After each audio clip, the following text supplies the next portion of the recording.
when you look at it, it just occurred to me as we are having this conversation now, really the connection between, so when you talk about domestic work and migrant workers, women, domestic workers, you talk about the construction sites, you talk about in the service, labor regimes in Africa and labor relations in Africa. Domestic work is not considered to be work. Okay? In Africa, Yeah. So it's not considered to be work. And so the domestic worker is not considered to be a worker. Okay. And then you are then exporting this cadre of workers across the world. The same thing with construction workers. You have to be an engineer to really be considered to be a worker.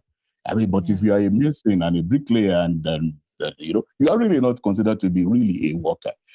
And so this has then fed into Africa accepting those migrant the conditions, because I mean you can't ask for and protect what you yourself one don't understand, don't accept, and you are not doing. And so that's created for me again. I think that also that, but the overall impact of that is that it has then had this effect of actually lowering the standard of living of workers in general, regardless of whether they are able to organize or they are unable to organize. And thanks in no small measure to the policies of the Bretton Woods institutions as well.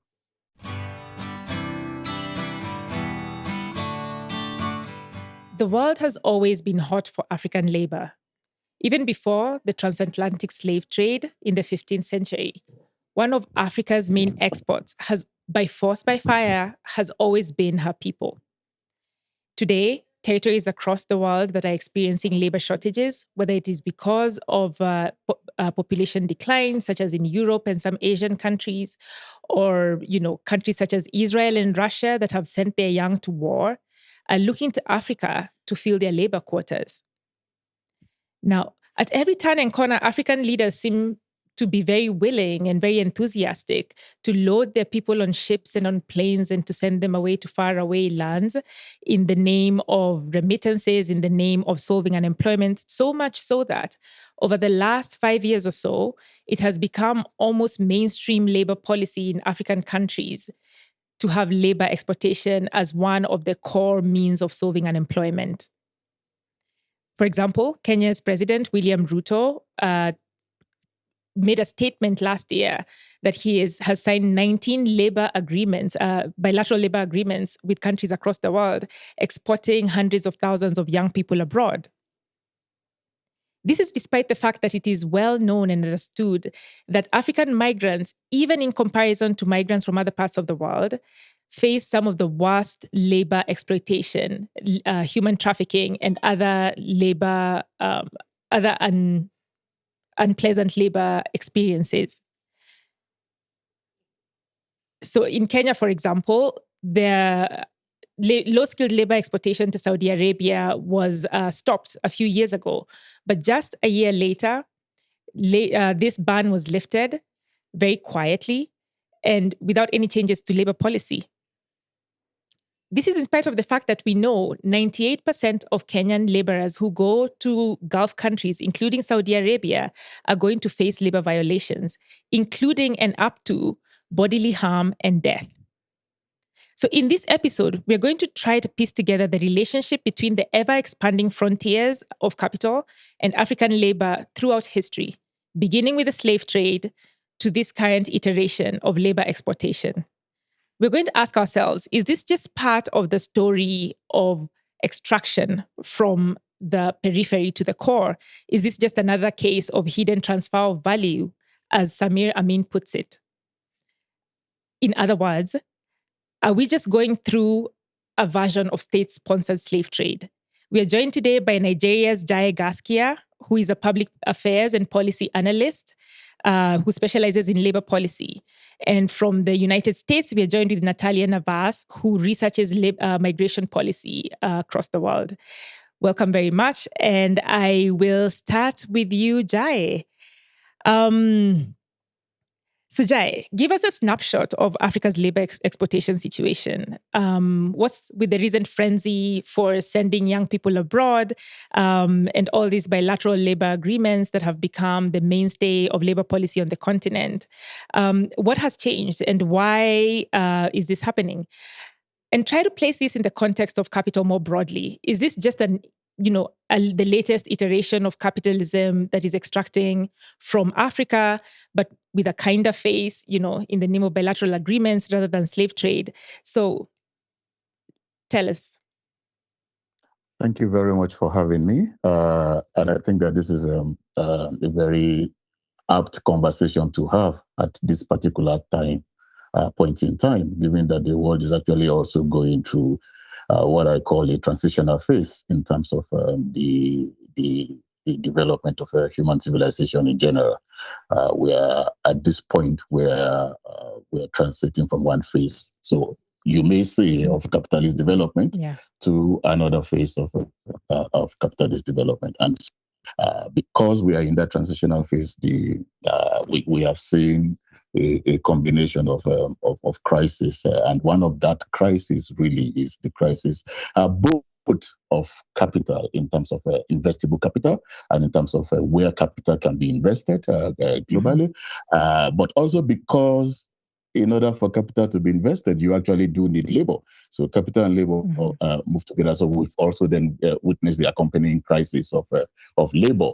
And so when you look at this, and in terms of the global division of labor between the global north and the global south, historically over time, and also you look at the way in which the demographics have also evolved over time. So we find a situation where so Africa is a young continent, in spite of the fact that Africa is actually an old continent in terms of the origins of humanity. But Africa is a young continent because of the youth bulge, because Africa's demography is a growing. Africa is a growing population. But when you then look at Europe and America and the rest of that, also because of the advances that have been made over the last century in terms of improvement to healthcare, to women's healthcare, to rights, and so on and so forth. We've also found an aging, effectively, when you compare with Africa, an aging population, and so you've had a situation and a context where you do have labor shortages. And when I talk of Africa in this way as a young and growing something, I also include other parts of the global south. So I include, for example, Latin America, also in terms of this, in terms of the availability of a pool of human labor, okay, that is not itself being utilized at its point of origin. And what usually always happens is that where capital goes, labor also goes, and so that's the but unfortunately, less constraints are placed on the movement of capital than are placed on the movement of labor. So you have this contradiction of capitalism where capitalism encourages the movement of capital, but discourages the movement of labor. And so you then have the crisis that we have now. And so it's this context that then creates that we have right now, where you have a situation where protection, rights, and so on for the movement of labor, for labor mobility, what we call labor exploitation, has lagged behind protection for capital and for investment of capital, because and then you can then put this within the context of also of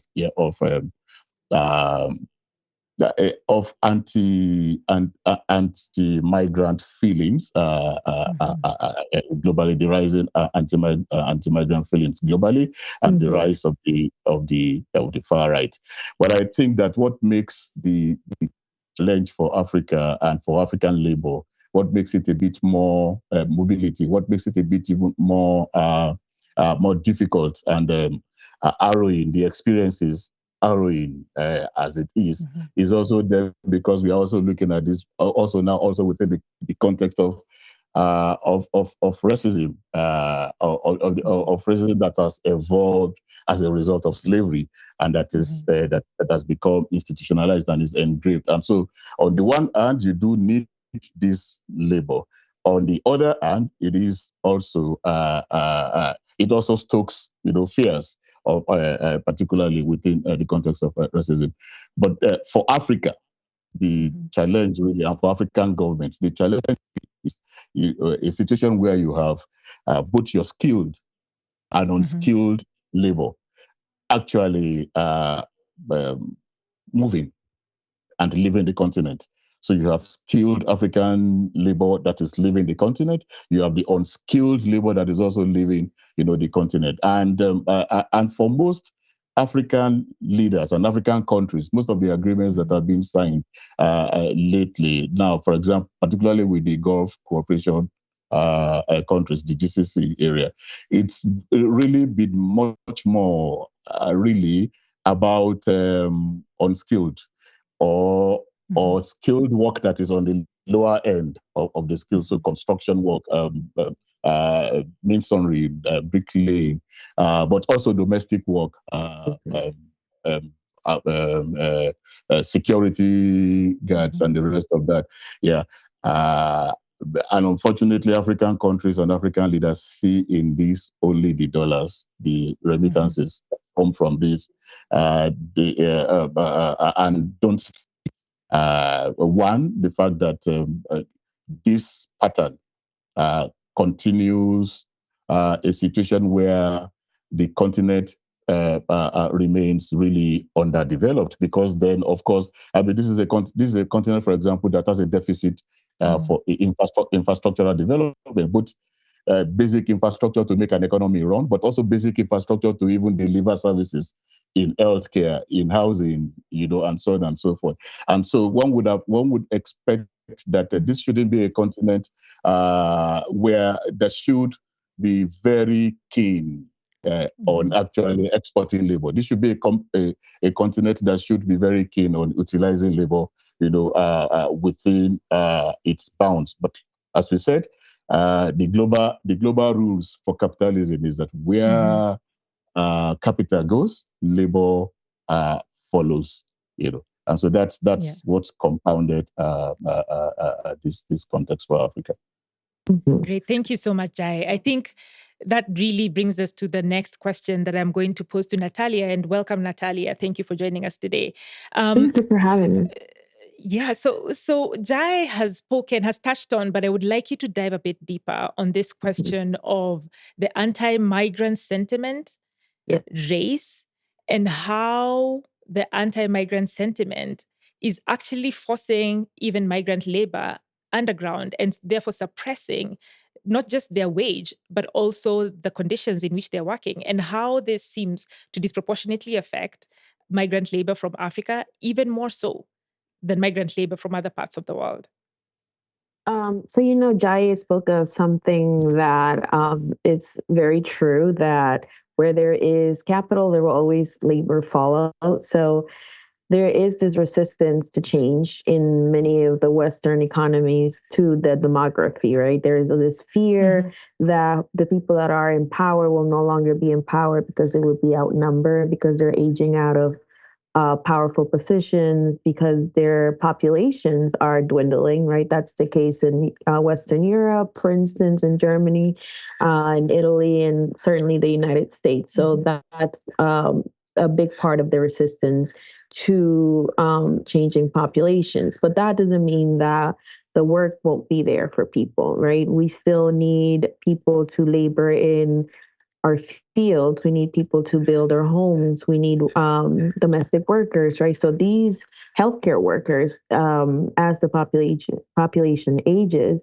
and the rise of the far right in our countries and our economies lends itself to less protections, because the far right attacks first and foremost organized labor. We know that union the labor unions are one of the first institutions that far right and fascist governments come after. That has been the case throughout history, and that is certainly the case that we're seeing now in the United States under Donald Trump's second presidency. He is attacking all of unions at different levels, right? Government, workers.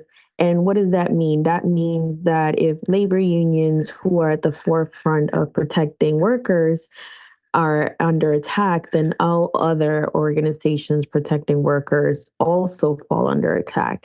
Their funding gets slashed because they are protecting non-white workers, even though white workers are also union workers, right? So it's not a matter of just race, but it's also a matter of class in the case of the United States and places like Germany, right? But what happens is that because African workers tend to join the bottom ranks of the labor economy, then they're further suppressed, right? There is further exploitation. And as like the economy changes, the way we interact with capital, for instance, we have the rise of AI, the rise of automation, the rise of the gig worker economy, then those policies become more exploitative for workers, right?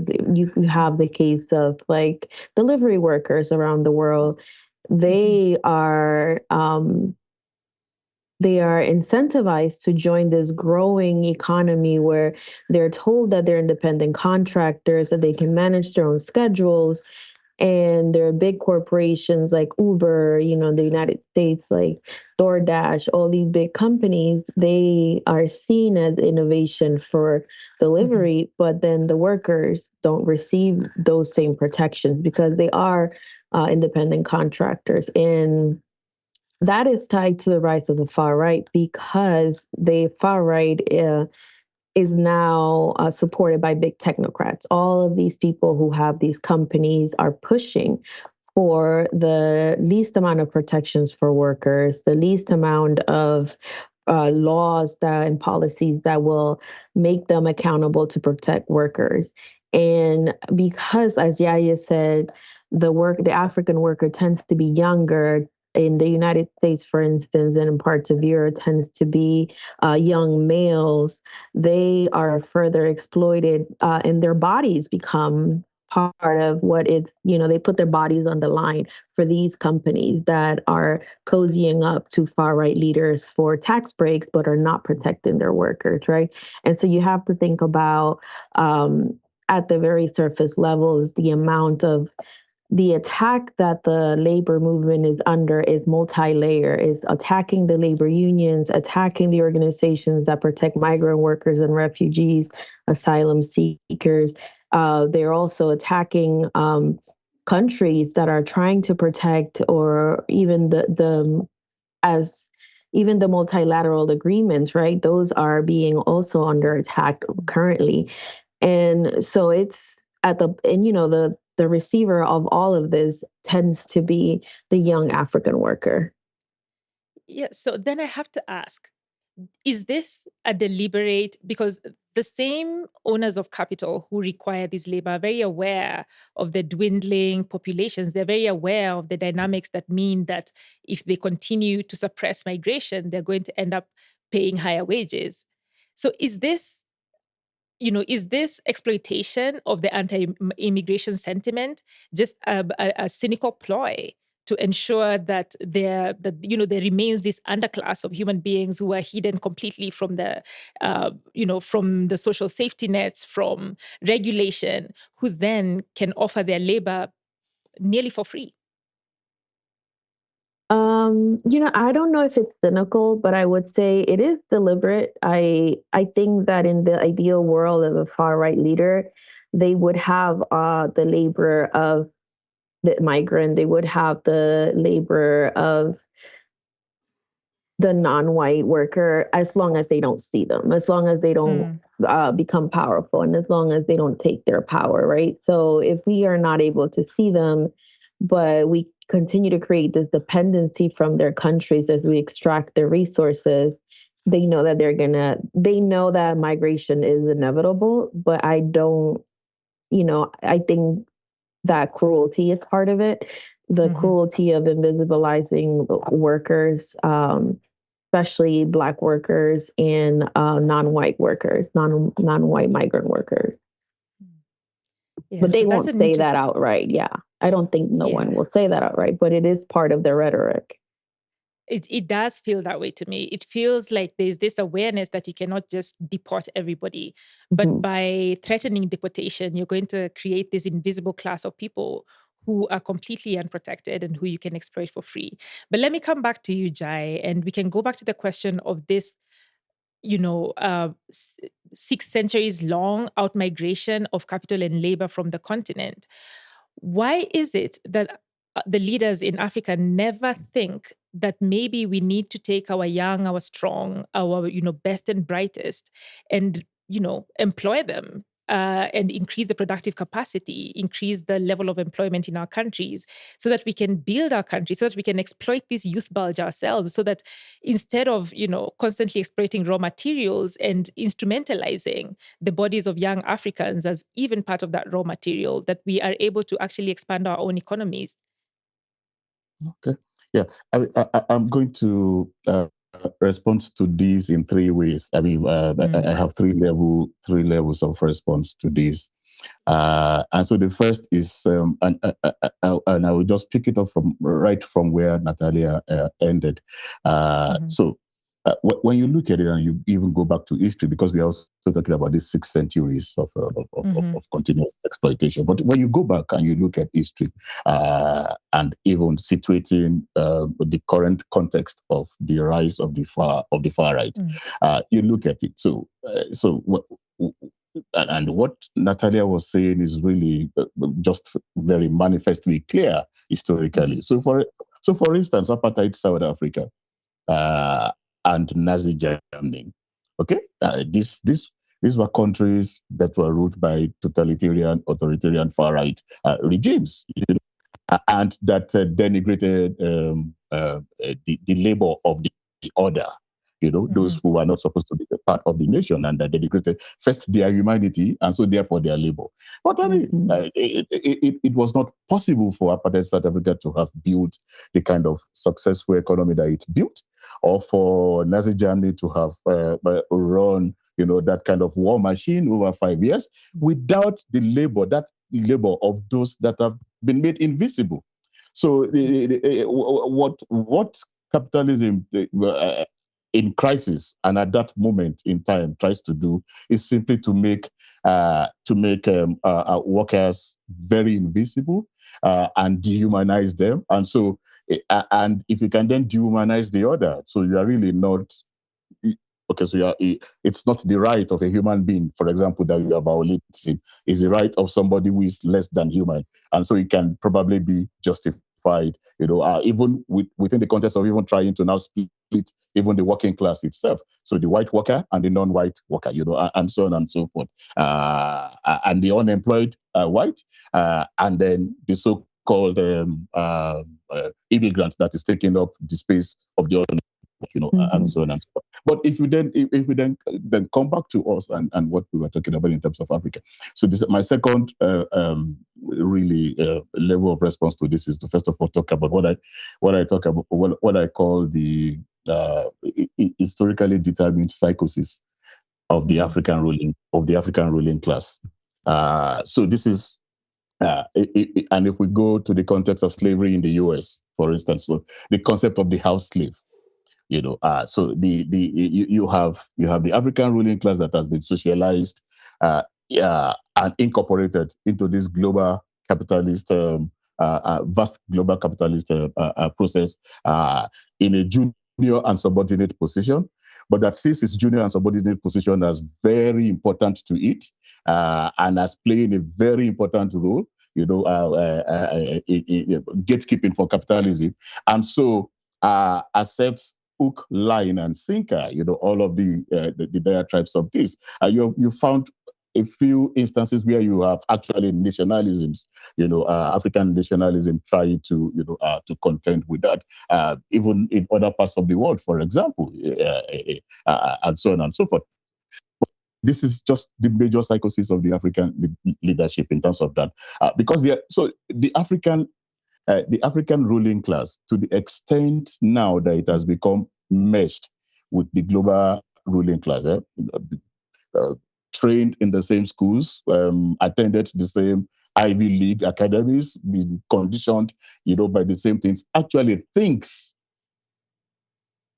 and accepts the correctness of this current global, this global economic, socio-economic order. So accepts it, and so what it does is to then try to see how best it can then position itself within that global hierarchy, and so on and so forth. And then the second thing, which is again also historical, is that historically the African state has been a rentier state. Is a state that has dependent on rent because of its colonial origin. Because the colonial state was a rentier state. It was a state that was simply extracting and collecting rent, and then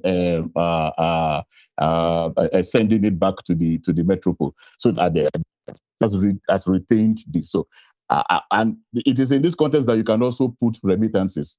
So remittances is a form of rent, that is collected now. But now it's collected on the labor of your own people that you have actually. And so what African leaders then do is they struggle.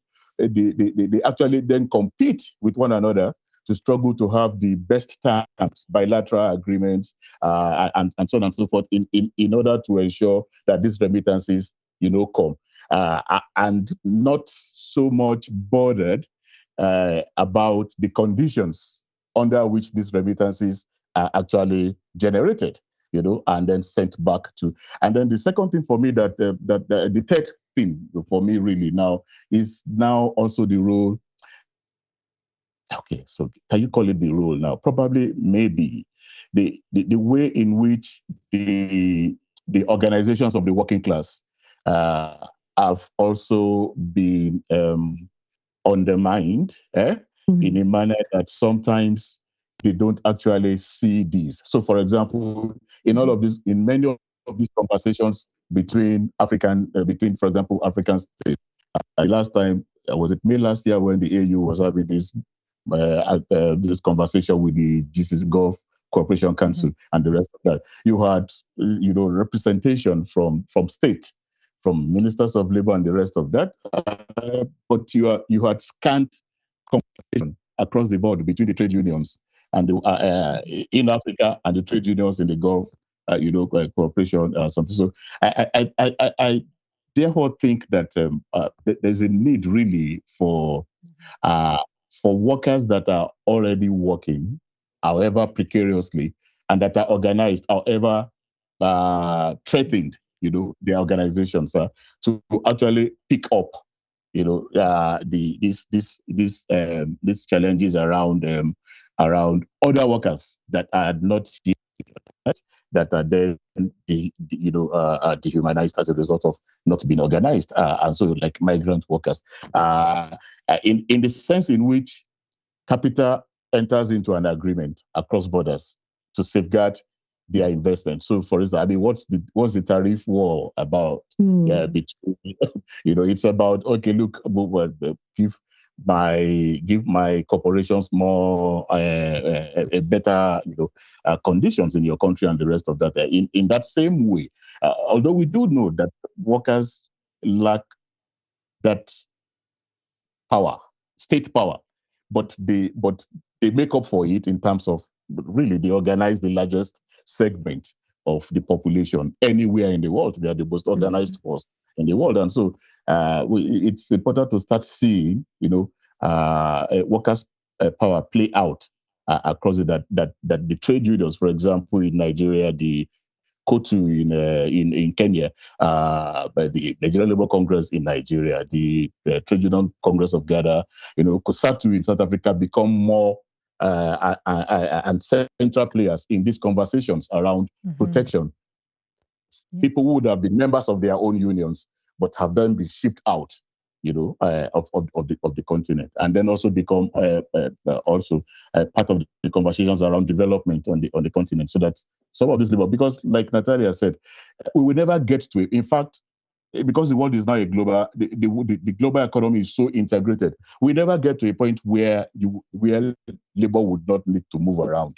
to where you will not need to shift labor from one area to the other or from one sector of the economy to another sector of the. We will never get to that point again. We can't get to that point again, but we can have a more humane administration of this in a manner that is just for everybody, for the workers and for everybody, and in a manner that workers actually are part of that conversation about where they are, how and where they are deployed, and so on and so forth. And I hope that maybe later on we will be able to have conversation about what I call the 3 A's that Natalia has already alluded to: artificial intelligence, automation, and technological advancements. Because as crazy as it sounds, if you remember, just go back in history, just about less than 150 years ago, in the 18th century, the 8-hour work day and the 5-day work week was unknown. It was unknown. But it was won as a result of industrialization and technological advancement. I think, as crazy as it sounds, that we are actually in a world that we live in today. It is possible to have universal employment. It is possible to have a reduced work week, and it is possible to have a reduced work day. Yes. Isn't this something that, was it Keynes who predicted this decades ago, and we haven't gotten there yet? So you've brought up so many interesting points that I really would like to explore some more. And I especially love the point about remittances as rent, because remittances always seem to be the economic justification for this mass labor exploitation. But I want to, before we go into talking about solutions, Natalia, let's talk a little bit about the specific conditions that migrant labor faces in different parts of the world. I think it is really important for us to highlight how challenging certain countries are for migrant labor, especially African migrant labor, and especially the gender angle. Women who are shipped off abroad to work generally tend to work in domestic labor, and domestic labor puts them at a specific vulnerability that even men who have to work in construction sites don't have to face. So let's talk a little bit about that. And while you're talking about that, also give us an idea of what African nations can have in their bilateral labor agreements that can protect these workers, because I do not believe that we are completely helpless. Right.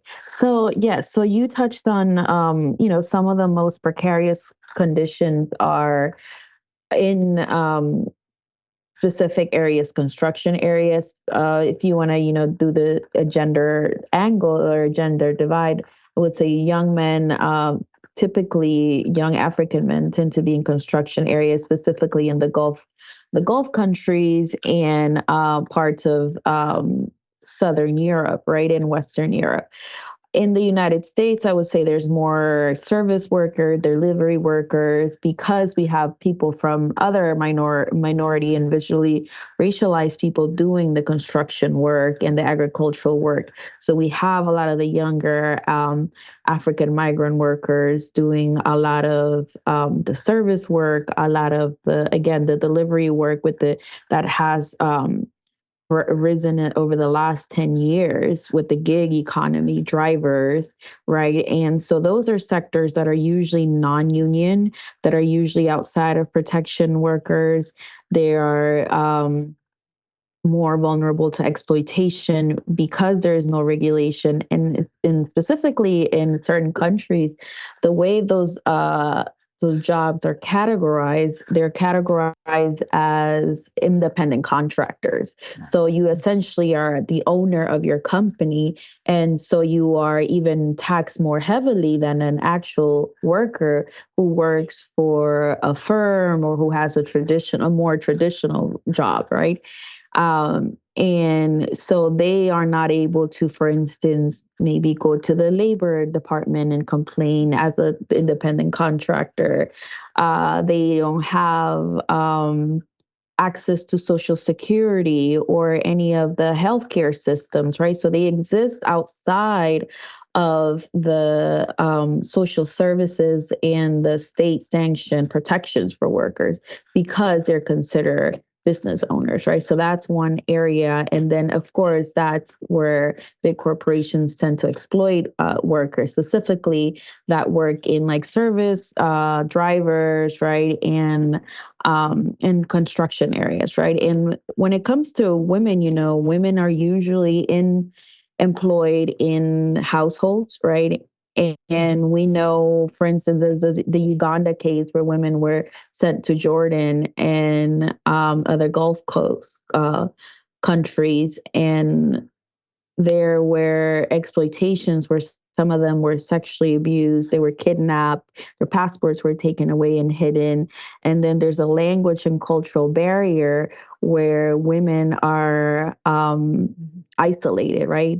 Unless they are in contact with other domestic workers, maybe in the park, maybe with a school drop off, they are alone, and there is no boundary between work and home because they live in the houses that they work, right? So this notion of 5 days of working and a break or 8 hours doesn't exist for them.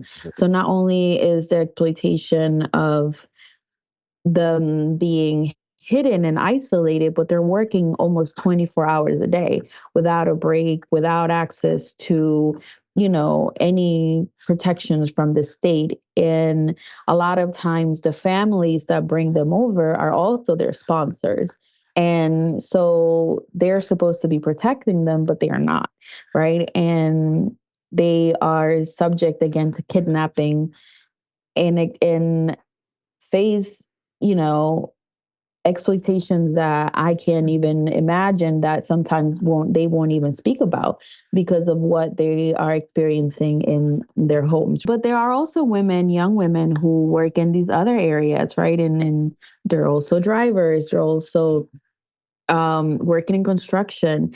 But because, again, depending on the country, it is hard to enter a union from a trade union, depending on my immigration and migration status. Then they're also outside of protection of the unions, even in industries that are unionized, because of the way the union laws and union regulations are set up in receiving countries. So I know that's the case for some unions in Western Europe and in the United States, where your migration status determines whether or not you can join a trade union.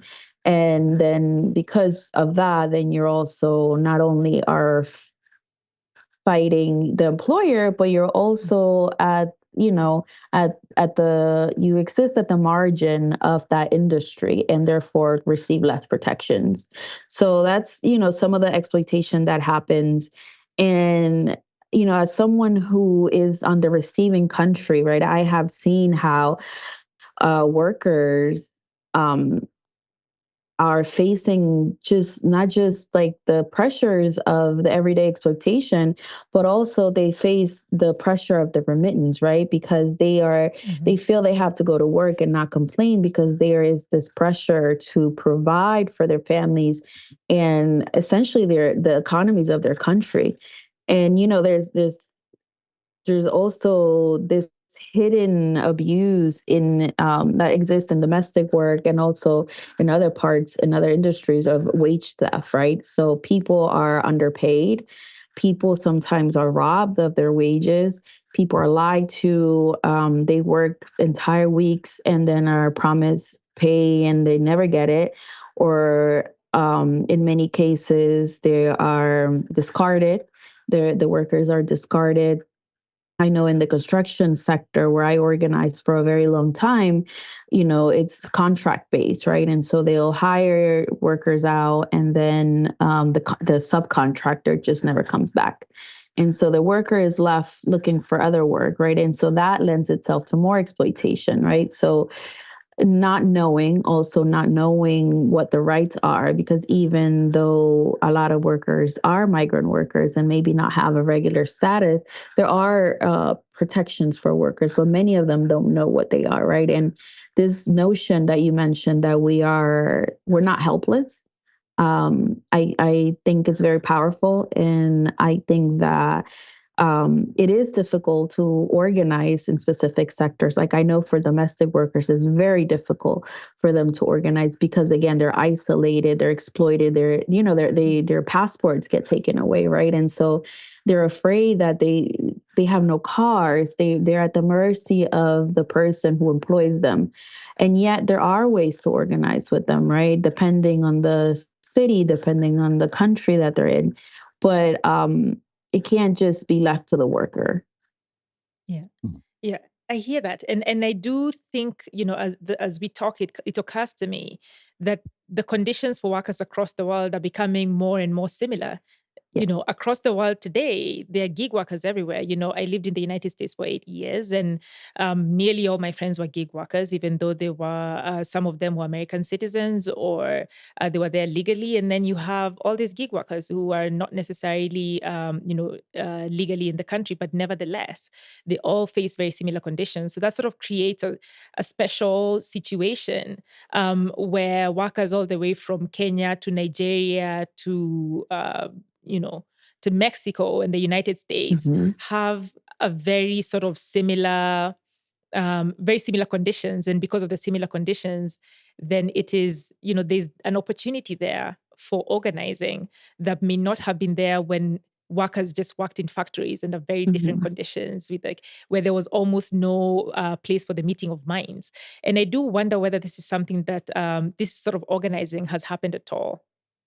This sort of cross-border organizing of gig workers, like have Uber workers in Kenya organized with Uber workers in France, organized with Uber workers in the United States, for example. I'm only familiar with the delivery workers here in New York City. I'm in New York City, and they have a strong organization and a strong union, but I would say more of an organization than a recognized union. And they are in contact with the Mexican Uber workers, right? But I don't know that it is a global movement yet, as of yet. But I do think that people are realizing that different sectors of the gig economy are organizing and can be a very effective tool against these transnational corporations that like Jaye say move freely about the world, right? So they are able to move freely about the world, but workers are not. And I think worker power is starting to realize that, oh, okay, we can actually do it. There are more similarities, especially around technology, gig economy, and gig workers. Yeah.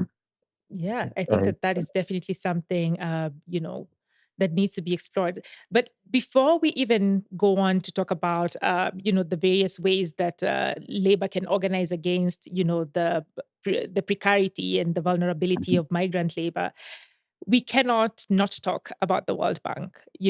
So the World Bank, IMF, these IFIs come to our countries and as a condition for their grants and loans and whatnot, require the demolition of labor, basically. They require public sector, in the name of, reducing wage bills. They require mass layoffs. They require, weakening any labor protections within the public and private sector in the name of laissez-faire economics or whatever.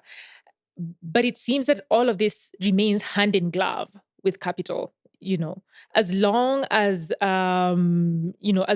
Nigeria, I think, has only 3.6% of its entire labor force is in the public sector, the number varies between 2 and 5% across the continent. Yet in Europe, you have more than 20% of the entire labor force is public sector. So the entire idea of the wage bill being, a problem in African countries seems artificial. Austerity for thee, but not for me. So let's talk a little bit about that. What has been the role of these international financial institutions in ensuring that unemployment is kept high in the global South generally, and Africa more specifically, and therefore then there are all these young, able bodies to be exported to other countries around the world? Okay. I think we can look at this. So the first thing is this: you look at the fact that what becomes more like ideological or doctrinaire positioning by the Bretton Woods institutions are also things, are actually also positions that also evolved. And so there was once, for example, in the aftermath of the crisis of the 1920s, 1930s, and then of the world wars, there was once when it was understood, received, and universal wisdom that the state had to be big, and that the state had to the public service had to be big, because you then needed to you needed to actually regrow the economy and provide conditions for growing the economy. And so then you had Keynesianism then flourished at that time. And then there was a time when that became, there was a crisis, and that then became, okay, no, the state had to be small, and then you have to hollow the state out. And I think that was a phase that became very devastating for Africa, because when you look at it, African states at independence became independent in the context of the big state, of the providing, making those provisions. And then not quite 20 years after, 25 years after independence, then there was this global paradigm shift, but a small state. And so the rush to then also shrink the state, and so hollow out the public service and the civil service. And we all know that the state is actually everywhere in the world, really. It is the state that takes the risk for capital in terms of investment and development. And the moment you cut that out, then it becomes very difficult, even to regrow your economy. And that was the tragedy that Africa faced with the Bretton Woods institutions and all of these policies of cut back, reduce this and reduce that. And that challenge is what Africa is now battling with now, because we have done all of that now, and we are investing, but then there is really no basic infrastructure for that investment to yield any decisive dividing, and so you are back to square one. And I would also say, because part of that challenge is also now this ideological mentality becomes ingrained across the board, and so you can see that elements of the far right actually believe this ideology, and we can see what is happening in the US today with Elon Musk, with Dodge, the Department of Government Efficiency.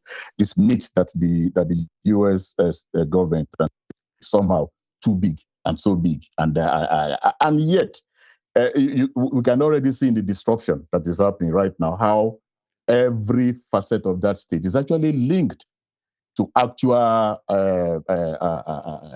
elemental growth of the economy across the summit. So for me, the role of the Bretton Woods institutions have been really have been contradictory. They have promoted capital and profits, but they have also led to the denial of rights, and then to the growth, less growth, reduction in growth of the working class. But one quick point, though, because again, I'm just about this. When you look at it, it just occurred to me as we are having this conversation now. Really, the connection between so when you talk about domestic work and migrant workers, women, domestic workers, you talk about the construction sites, you talk about in the service industry. So when you look at our own labor regimes in Africa and labor relations in Africa, domestic work is not considered to be work.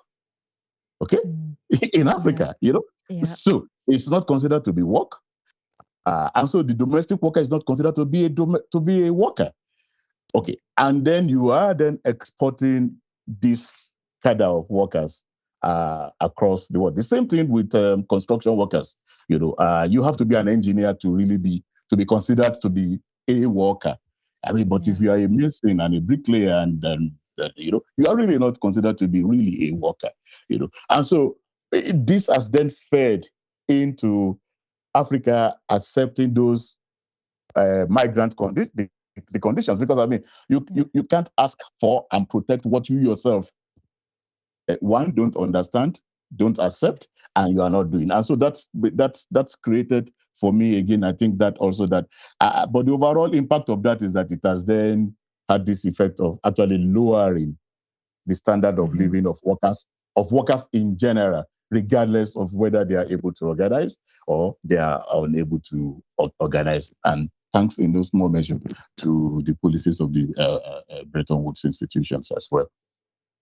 Yeah, that is a really interesting point you make, that the sort of colonial construct through which we view labor has created like classes of labor within our own African societies that are being reproduced abroad, even when we export labor, and they are now sort of decimating labor protections for others in those same countries. That is a very interesting concept.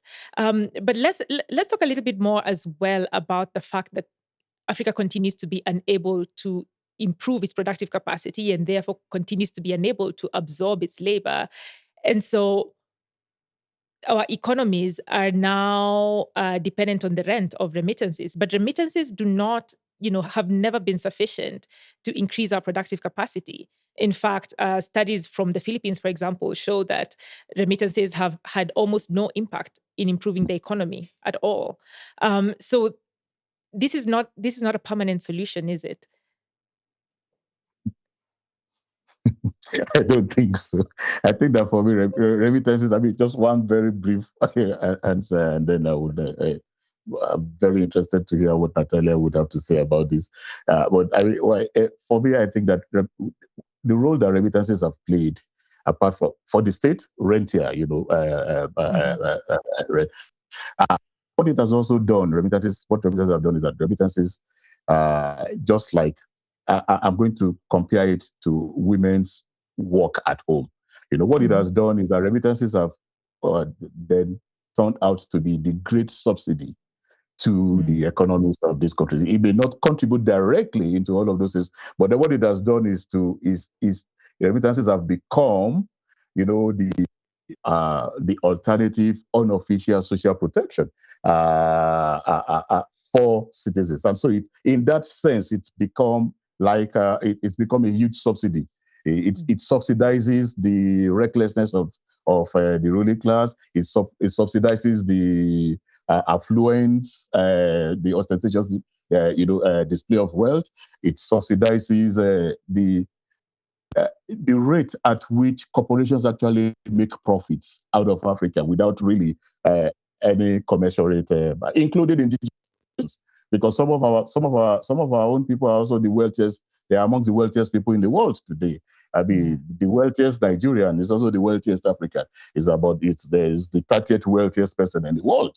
So I mean, when you look at that, and as companies that make huge profit and whatever from Africa. But then when you look at it, in terms of tax returns, in terms of even just the trickle back into the economy, you really don't see how that is, helping the economy. Again, because the economies of Africa have continued to be structured, to serve, to be part of that chain, that whether it's the supply chain, whether it's the value chain, to serve, the interest of Europe or of America. And so because that's the way it's always been outward facing and not inward facing, and it's required very little, really, in terms of what you need to spend to get to invest, in order for that to happen. And so that in itself has also prevented us from investing in the right thing. So even when we invest on infrastructure, okay, so we build roads and railways. So not roads and railways to connect our cities, to encourage the movement of goods and services within, amongst our own communities. It is easier for me to travel to the US than for me to travel to Addis, to travel to, So all of these connections, we are just linked and integrated into that global chain as suppliers, as people who supply the raw materials, including the labor and all of that. And what you receive in hand is also, again, as people who then consume these products that have been manufactured. So unless we rethink, unless Africa rethinks its place in the world, and also rethinks how it wants to meet the needs of its own citizens and of its own people, and then you can then mold your economy in a manner that actually meets those needs. I mean, it's still an economy that will still be incorporated to the rest of the world, serve the rest of the world, but would be primarily also be focused on ensuring that the basic needs of your own people. Let me give you one example before you go. So for instance, Nigeria talks about so in Nigeria, there's been this policy of trying to increase revenue, but everybody thinks that revenue is the problem.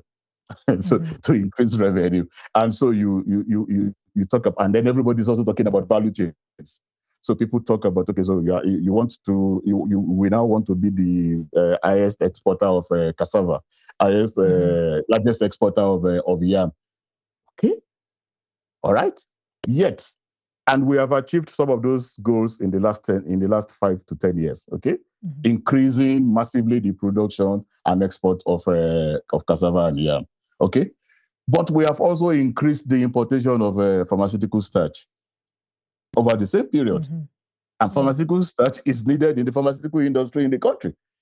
And yet, a simple investing in the production of pharmaceutical starch from yam and cassava in the country could have made no difference. So unless we rethink development in that context, it becomes really very difficult for us and for workers actually to organize. Yeah. I mean, at the end of the day, it sounds like, African young bodies remain a raw material that we export to the world. Before we go to the question of labor organizing and the ways in which labor organizing can help to mitigate some of the worst outcomes of migration, I want to quote just some numbers, because we've talked a lot today about low-skilled labor, but we are also exporting our best and brightest. We are investing a ton of money in training people, and then we are sending them abroad. So a study in 2023 found that emigration of a nurse trained in Kenya cost the country $502,000 US, and a doctor about $779,000 US, just for one single trained person. So while we are talking about raw materials, we can think of skilled labor as value-added raw materials that we are exporting, and remittances that do very little to improve our productive capacity. As you say, they're just this sort of social protection subsidy. Cannot be all we get for this, for our best and brightest. But we're now coming to the end of the conversation, and I do want to go back to the question of automation and AI. But before we do, Natalia, tell us a little bit of something, or give us examples where you have seen successful cross-organizing between those who already exist in formal employment and within labor unions and their more precariously employed immigrant colleagues.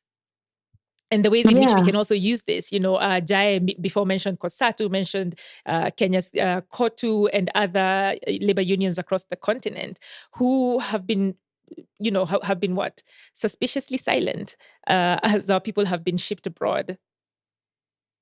Yeah, that is, I think, like one of the biggest challenges for labor in Western economies is how do you incorporate the newer, younger immigrant worker into the organized labor force. And there's not very many successful stories yet, but there is a lot of willingness, I think, more so than we saw 20 years ago for organized, especially in the trades, organized labor to accept migrant workers, because they understand that the exploitation is going to continue, right? As the labor forces and as the labor market changes, the population is changing. And so they understand that in order for them to survive, for trade unions and for other unions to survive, they have to think about expanding the way they organize, right? And so, for instance, in the United States, you have a service union workers that they don't necessarily ask for the immigration status of their workers. As long as they are employed in a shop where the union operates, then some workers have the option to integrate into that union. So those are some of the examples that have been successful in the United States. Also, we have the retail workers who and the farmers union, they organize primarily immigrant workers without specific regular status, right? And so their protections tend to include workers of different countries, of different statuses, and even different categories within a facility, right? So those are some examples.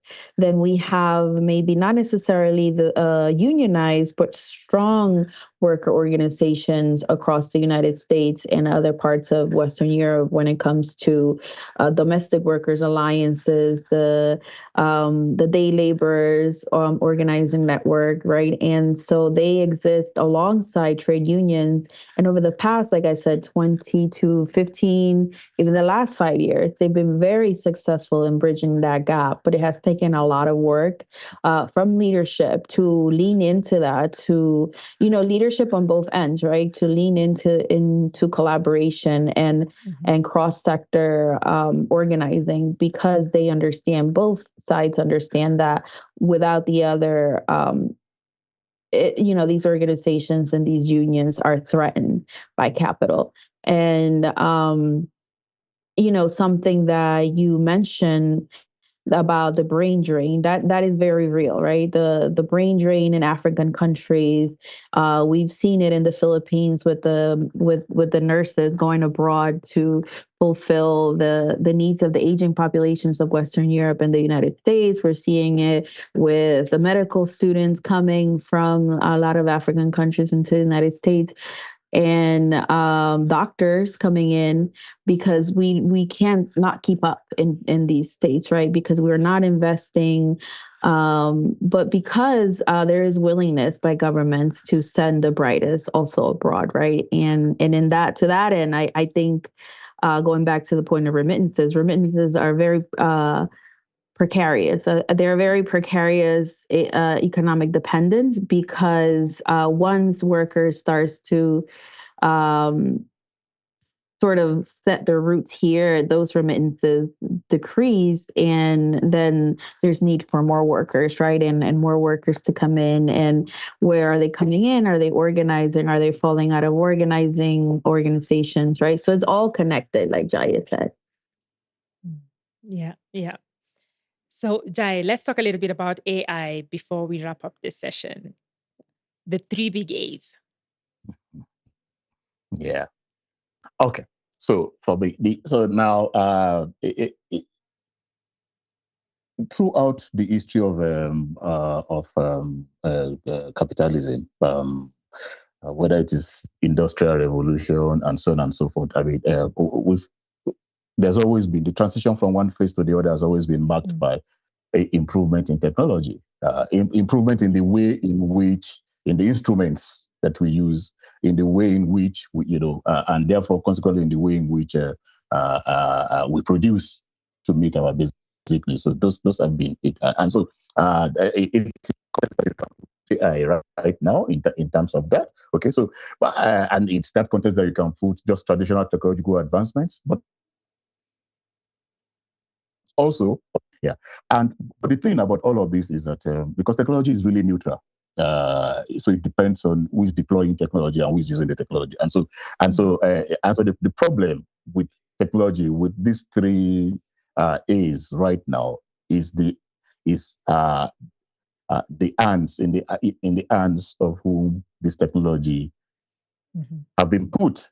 Those who control this technology, the big tech corporations and the rest of that, and so it's and they are the ones again who are then determining to what use it is put. So, for instance, I say so rather than automation, for instance, taking away jobs, or AI taking away jobs.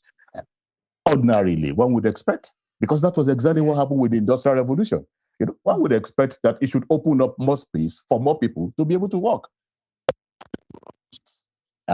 We have such a vast need globally that are not being met. So what we actually require is not a reduction in productivity. It's actually an increase in productivity. And with these 3 A's, you can actually get more people working productively, than we already have. And we can actually also lessen the burden of work for most work. And so that, and more or less equalize, the condition of work, globally. But then because of who is in charge and who is deploying it, then we have these challenges. And for me, one of the biggest challenges, additional challenges that I think that AI in particular has for Africa is what for humanity one, and then for Africa. For humanity, in the sense that if we are not careful, we are going to create a race of the super smart, and then those that are not smart. Because the super smart would have access to all of this and they were able to do whatever they need to do. But then there are those who are not smart, who are then dependent on AI in order to answer simple questions, to resolve simple issues and the rest of that. So if you're not careful, that's going to happen if we do not utilize this technology in the way we should. The second thing is that I think that if AI is also not controlled and shaped, it's also going to increase the divide. First, the racial divide, and then the gender divide in terms of intellectual property. We already know that if you look at the algorithms that have been developed for this, I ask people when I'm talking to workers in Africa, I say, look, and scholars in Africa, that you need to get on the internet. Your products need to get on the internet, because if they are not on the internet and these algorithms are not going to pick them up, and so you begin to have a reinforcement of a northern hemispheric terms, centric approach to knowledge, but also a genderized one, because it will be more male authors than female authors that are also, quoted and the rest of that. So I think that danger exists. But ultimately, I believe that we are at that historical juncture globally. And this for me is a call to action for the global workers movement. That's trade unions as well as organizations of workers that are not trade unions. It's the time to actually change the conversation and start asking the right questions. One, reject all the concepts that we have grown up to accept. Who are our social partners? I think that, for example, for a trade union, your social partners should be those who are in labor, but are not able to unionize because of certain legal conditions. Those should be your social partners, your real social partners. Your social dialogue should be with those people, not with X, not with Facebook. Yeah? It should be with those people. So when we can have that kind of reinterpretation of what a social partner is, what social dialogue is, then we can also have a reinterpretation of what the collective bargaining agreement then includes, so that it's expanded beyond those that have been narrowly covered by but everybody else whose labor contributes to what is happening at that in a very direct manner should also be part of that collective bargaining agreement. I think that the world requires right now moving back to social movement unionism, and we need to reinvent militancy globally right now if we're going to that we are faced with. Yes. Great. Thank you so much. And I think that is the perfect note on which to end today's show. That a call to action that all workers of the world should be joining a union.